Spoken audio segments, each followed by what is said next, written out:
Are there any artifacts left behind by God for us to look at?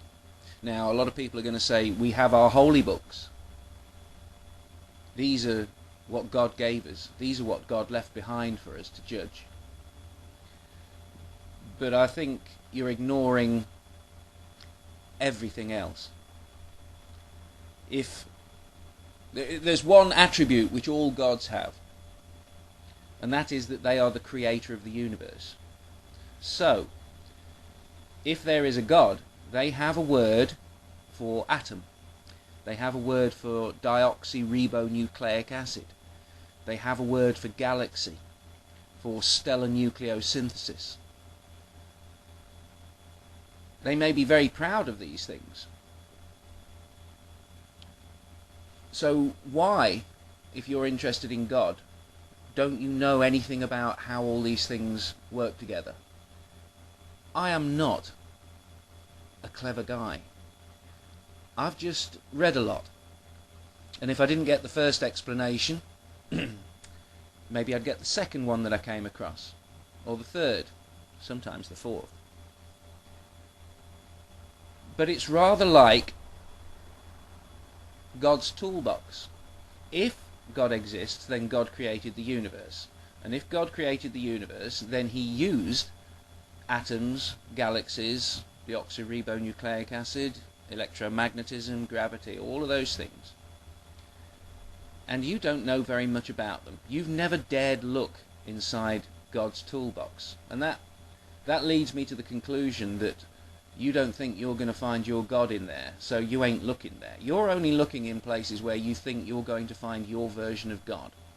But a real believer should rip the top of that toolbox, eager to find out even one thing more about their God. And you can tell a lot about the wielder of the spanner simply by looking at the nut that they use to make their universe, atoms, etc.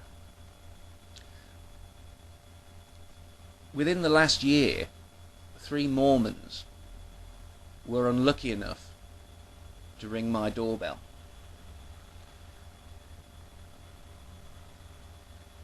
I could make a video about that all on its own. Maybe I will do.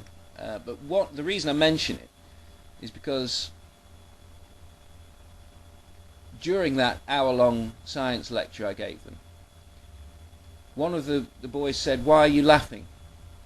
And I said, "You've knocked on the wrong door." And he goes, "Why?" And I said, "Well, for one, I'm a strong atheist, and I know quite a lot about science." And the lad went, "Oh, I know quite a bit about science too. I love science. Science fascinates me." I mean, he was a nice lad. I laughed some more. I couldn't help it, because I knew pretty much that he didn't. But I decided to test my hypothesis by asking him what he found most interesting about science. And he said atoms. And I said, "Oh, right, okay. What do you know about atoms? Tell me what you know about atoms." And he said, "They're small." And I said, "Well, okay, these things fascinate you?" And he said, "Oh, yes." I said, "Right, what else do you know about them?" And he said, "Nothing." That's all he knew. I asked him where atoms come from, and he said nobody knows. Now, anyone who has brushed the dust off the surface of science knows that our atoms came from, all those atoms apart from hydrogen and helium, came from stars that exploded. This is well known. It's the only factory in the universe with the temperature and pressure required to combine atoms of one element and turn them into a different kind of element. And this lad just knew that atoms were small. Now you have to ask why. He said he was quote-unquote fascinated by atoms, and all he knew was that they were small. That is not fascination. That is not even interested. That's just something he heard, and he never pursued it. You have to ask why. And I think it's because believers dare not look inside the toolbox of God, whereas a believer should rip it open, hungry to find out just one more fact about how God made the universe. But they don't. You don't. Which is a shame, because you'll never actually be able to believe in God, because you'll always know that that toolbox there, in here, you know that galaxies, stars, and various other physical laws which result in these things exist and have been measured and have been studied to the nth degree by scientists. And you'll know that you're ignoring a large part of reality, and by large I mean almost all.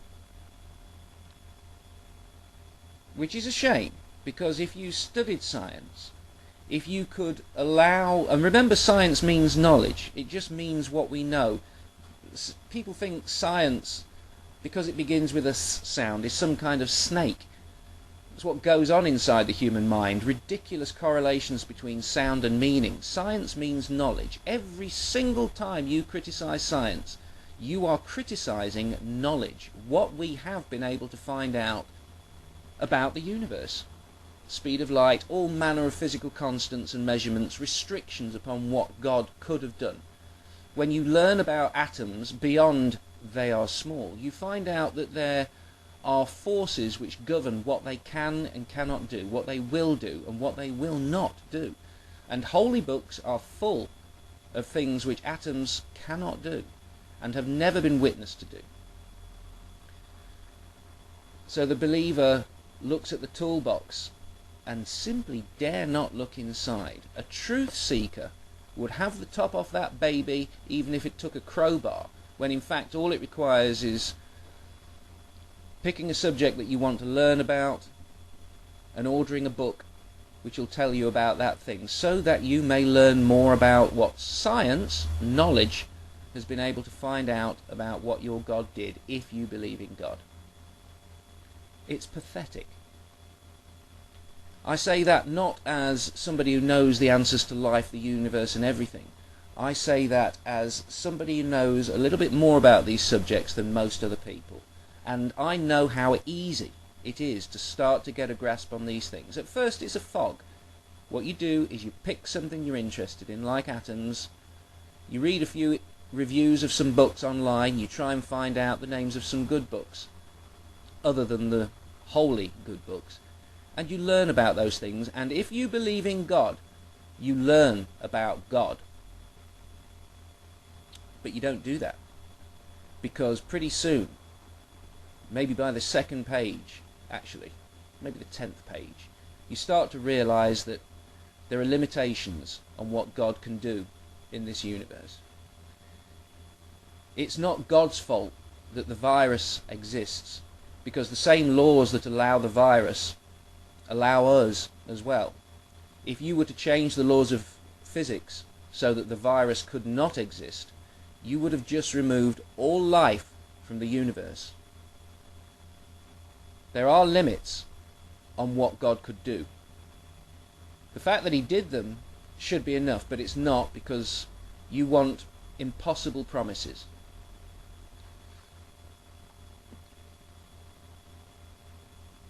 A lot of people will say they've seen the impossible and would pass that test if put on a polygraph.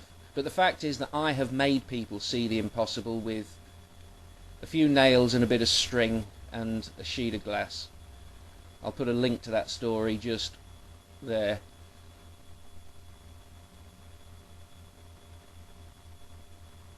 I am sick and tired of the religious people saying that they know about science, that they are scientific. It fools some people, but to me it's pathetic. But you don't have to be pathetic. All you have to do is learn a bit of stuff and allow what you learn to override what you want to be true.